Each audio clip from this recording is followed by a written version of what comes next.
Well, when recording artist, singer-songwriter Courtney Keil releases new music, it is always a great opportunity to speak to her again because each song is worth talking about. Courtney, I'm very happy to be talking to you again. Oh, thank you so much, Sophie. That's lovely. And it's so great to be chatting again. And well, I could start with your new song, except that an older song of yours, I Just Want to Hold You, is a top 40 finalist in the Vanda and Young songwriting competition. And I would imagine that is a fiercely contested competition. Previous winners include Genesis Owusu and Amy Shark. So what does it feel like to be a top 40? Such a huge honor. When that news came through, I had to read it a couple of times on my email because I was like, me? Really? So that was a real surprise because, as a songwriter, we stand by our music and we enter them into different competitions here and there, and you kind of just go with it and go, oh, I'll just enter it and don't ever expect things to come back from it. So that was such a wonderful surprise and a huge honor, obviously, because it's an incredible competition, and especially the fact it's industry voted is really wonderful to have that recognition, not just for me but also for the wonderful people that write with me as well, so like Rod McCormack and Templeton Thompson and Sam Gay over in Nashville. So it's such a nice pleasure to have that little bit of recognition. Now, that was your debut single, wasn't it? It was. So that's why it was all the more special because, it's a song that I've always held really close to my heart. So when it popped through, I thought, that's really nice that it was that one. I'm also thinking you set the bar very high for yourself now that your debut single's been a finalist in this competition. I know, no pressure now. Yeah, exactly. Oh, I snorted. Oh, got so excited I snorted. I'll have to edit that out, maybe. Leave it in the faux pas group. I also saw, in fact, I heard it before, but I was checking again. That song had a remix, and of course, not every country music song gets a remix. So I'm wondering how that one came to be.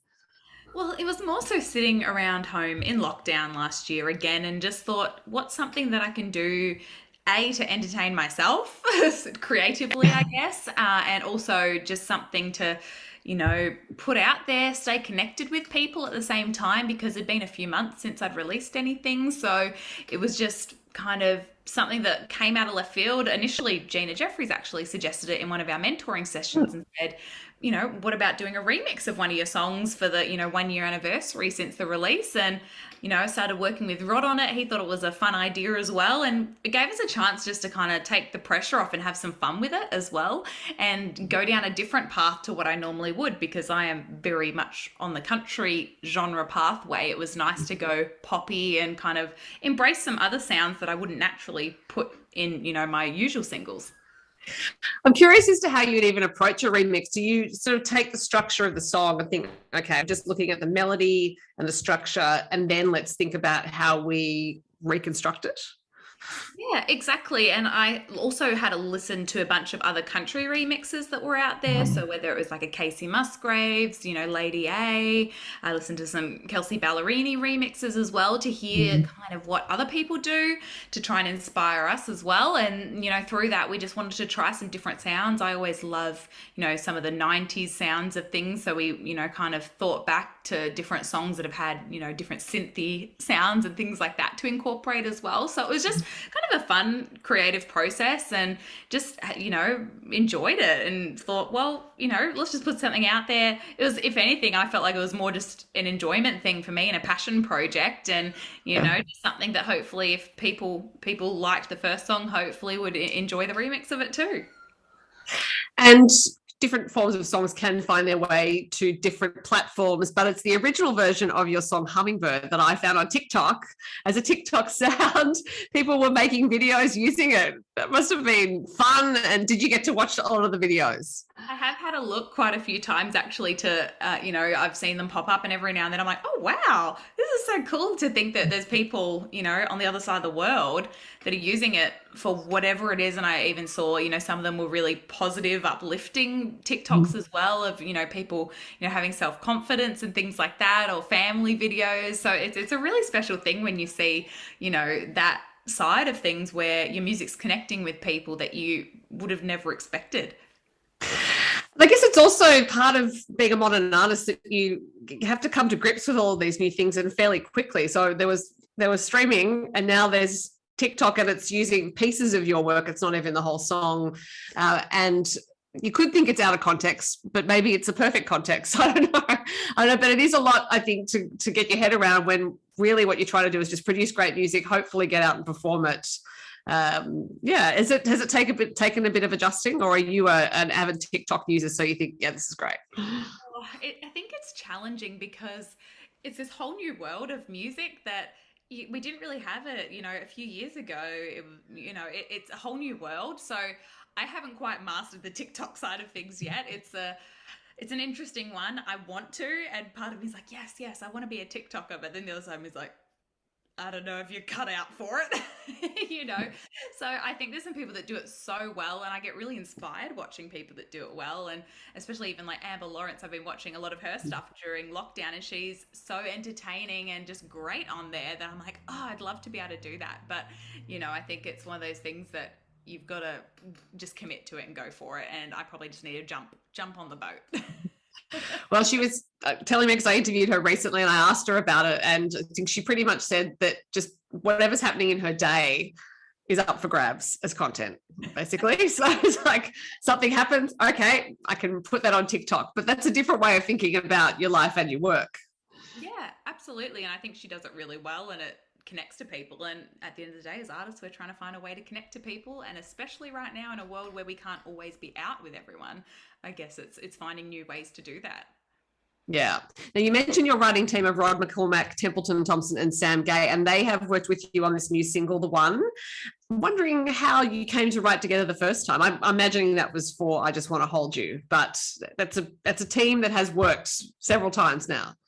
Yeah, absolutely. They've become my little songwriting family, and it's an interesting story how we all connected. We actually met about a year before we wrote I Just Want to Hold You. I was in Nashville with another co-writing partner of mine, and she knew Rod through the Australian Songwriters Conference, and we all just happened to be in Nashville at the same time. So I went with Barb Hannon. We went out and met up because Rod was there. We went to one of the studios in Nashville, and Tempe and Sam happened to be there as well. So it was just by this kind of chance meeting of us all being like, oh, there's Aussies here, and these are really good friends of Rod and Gina, and we all just met that way. And that was the first time I met Rod as well. And then through that, we happened to be on the same flight back to LA, and then LA back to Australia. We were all kind of at the airport at the same time with Rod as well. So it kind of was just one of those interesting chance meetings, really. And then once I really connected with Rod to produce some work for me, that's when he said, oh, well, you've met Sam and Tempe, let's do some writing together. And connected with them immediately because they're just beautiful people, and have now become this little family that we have. So it's really special. So do you all write at the same time over Zoom, like schedule a Zoom session, or do you go off and do little pieces of your own? We normally just smash it out, jump on a Zoom, go for it as much as we can. Usually it's an early morning in Melbourne. Right. We've done 6 a.m. writing sessions, which are bright and early. But I find sometimes that's when you get the gold. You just get up before your brain's even really woken up to think about anything else, and we just get into it, write some songs. Like the one it was all came about when I was talking to Rod. I flew up to the Central Coast to do some time in the studio with him, and he picked me up from the airport, and we were just talking about my grandparents, and started talking about love, and everyone loves to give advice about love throughout life, and we were kind of just talking about that and thought, well, that could be a song idea. By the time we got to the studio, we had Sam and Tempe on a Zoom, got writing, smashed it out, and a couple of hours later we're recording it. So Wow. we just get into it, get as much down as we can, and I guess use the time that we're on Zoom to get the most out of it. Yeah, and obviously you've become very efficient at it because you've done it a few times now, which leads to the question, are there more songs that you have written and recorded? Yes, there is definitely more on the way. The plan is to have an album out in the next couple of months, which is very exciting. Oh, fantastic. Yeah. So we have quite a few songs recorded. The plan is to put some of the ones I've already released on, but also a big bunch of new songs as well. So we're well and truly on the pathway of having a full album, but it's just getting it all together, hopefully with not too many speed bumps, hopefully over the next few months. And if everything goes to plan, hopefully get something out mid-year, and be able to share some new music with us. Very exciting. I'm very excited about some of the stuff we've written already, and I've got a couple more to write yet, but they're in the works. Have there been any songs that you've worked on as a team or on your own where you thought, yeah, I'm going to record this one, and then something else comes in and you just think, oh, well, too bad. That's to the side now. Or are you quite purposeful in how you write? Well, it's interesting because there was one song that I wrote in 2020, and I really loved it at the moment. In the moment, I was like, "Yes, this has to be a single. Absolutely love it." But now reflecting back, I'm like, I don't think I'm in that place anymore. I feel like I've moved on a little bit from that. And when talking to Rod about potential tracks for the album, I was like, I don't even think it fits on the album now because I feel like I'm just in a different place. So I feel like part of it is you progress a little bit, you change. Sometimes you write a song for a particular moment, but then time moves on as well. So it's very interesting because I did not expect that to be the case because I still love the song, but I just thought it doesn't feel like me right now. Yeah. Do you ever feel that songwriting process of just part of it is writing songs that may never be used, but you actually have to write your way through those to get to some songs that you will use? Oh, absolutely. There's a lot of average songs in the mix that you have to get through for the good ones. Everyone hears the good ones. They don't hear all the not so good ones. Yeah. And when you are writing a song, are you interested in telling a story or conveying a feeling, or is it both? Ooh, that's a good one. I think it depends on the song potentially. I'm all about the feeling as well because, when I record a new song, I'm all about getting that goosebump moment for myself, that I have to feel that goosebump to feel like, yep, I feel like we've hit the nail on the head.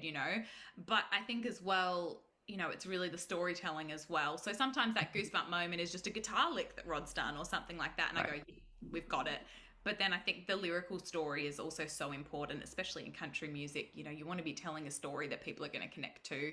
So I think they kind of go hand in hand, but sometimes some songs focus more on one thing or the other. Yeah.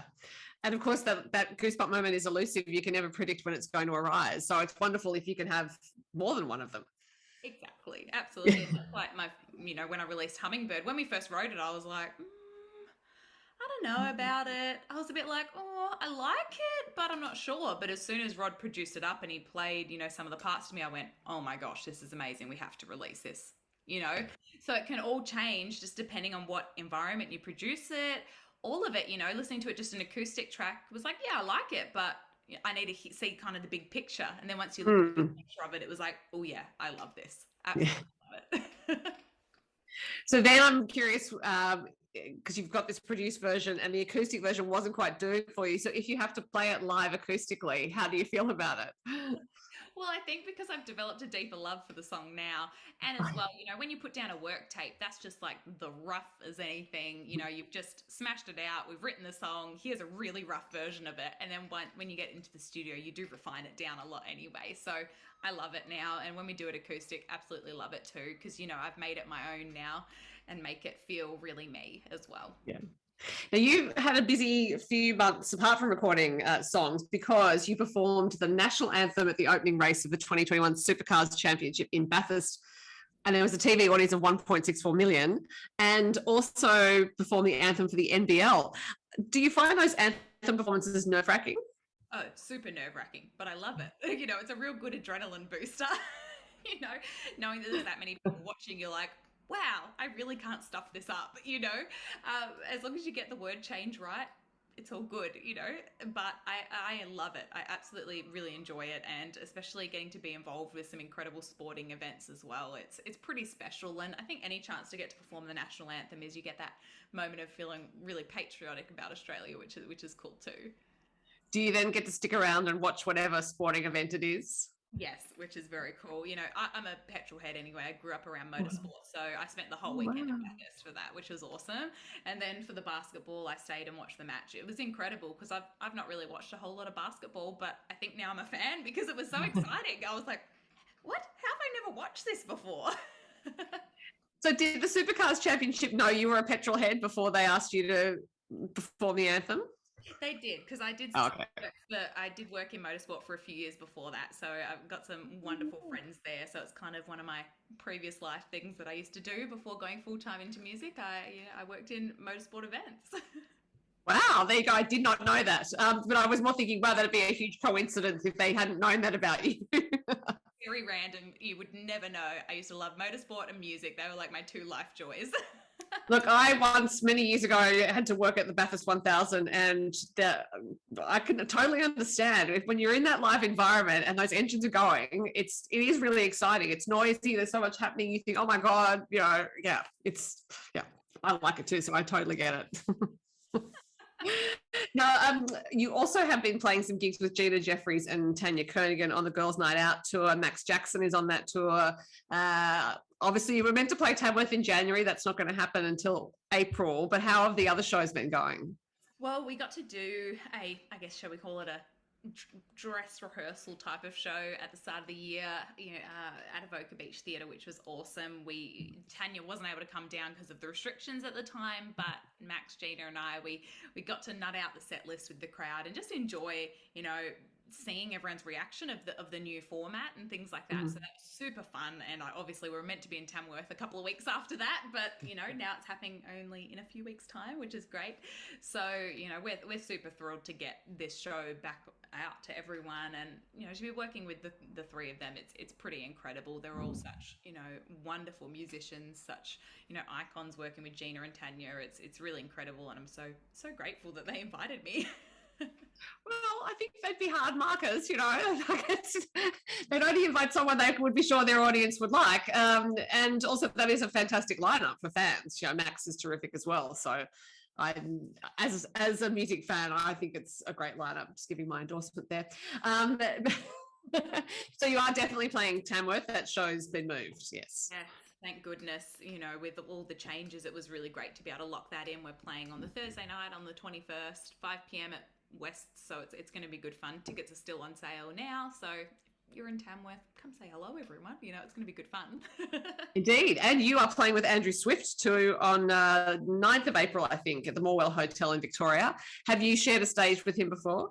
I have. I was really lucky to get to accompany him in February for a couple of shows down here in Melbourne as well. So really excited to be back doing another show with him. He's awesome, and his new album is incredible. So it's really, really special to get to share the stage with another incredible artist, and Morwell's going to be great fun. And it's just nice to be back doing what we love doing as well. It's just every moment on stage is not taken for granted. Yeah, I think not for the audience either. Well, I hope not for the audience. Now, you mentioned earlier your grandparents in relation to the single, The One. And I saw you recently posted photos on your Instagram of your paternal grandmother, who was a country music singer in South Australia, but you actually never met her.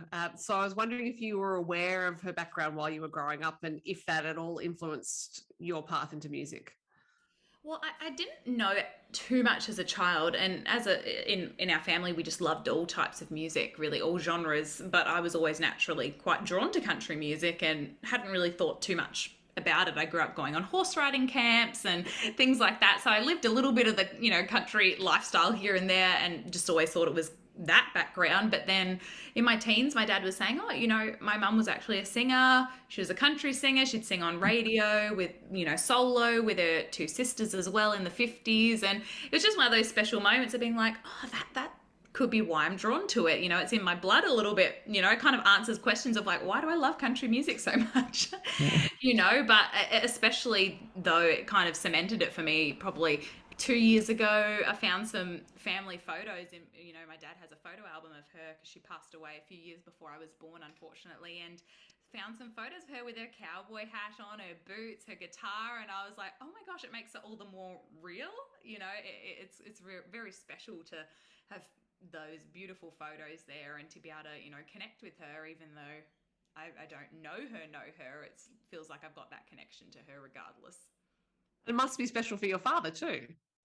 Definitely is, and I know he's very proud of me. And I think as well, even I had the chance to talk to my grandpa before he passed away only a year and a half ago, that he was able to share how proud he was of me being able to follow my music passion, because she wasn't able to. So I think it's quite special to have that feeling like I'm carrying the country music flame for our family, which is pretty special.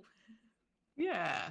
Now you are also, because you have a packed schedule for you, you're also going to be June Carter Cash again, because there were some dates that couldn't happen in Johnny Cash, the concert. So my question for you is about scheduling, because with all these things going on, How far ahead are you looking at your diary and thinking, I really have to map all this out so I'm not colliding with things here? Well, I think Johnny Cash shows will hopefully kick in for the second half of this year. If all goes to plan, fingers crossed, I'd love to be back out doing those. Don't know the cement dates just yet, but that's the plan. And hopefully, if everything, continues and that we don't have too many more COVID holdups and things like that, we should be back out doing some shows. So I'm just excited. I love doing those shows. So I'm like, got everything crossed that everything goes to plan. Yeah. Well, your fans and new fans should have many opportunities to see you on the road, hopefully, and I'm sure all the dates will go onto your website. So the new single is The One. I'm very happy to hear there will be more new music coming soon, whether it's singles or that album you're talking about. Courtney, lovely to speak to you. Oh, thank you so much. Really appreciate the support and all you do for country music. So thank you for having a chat and more music to come. So I'm sure we'll hopefully chat soon. Hey, thanks. Bye.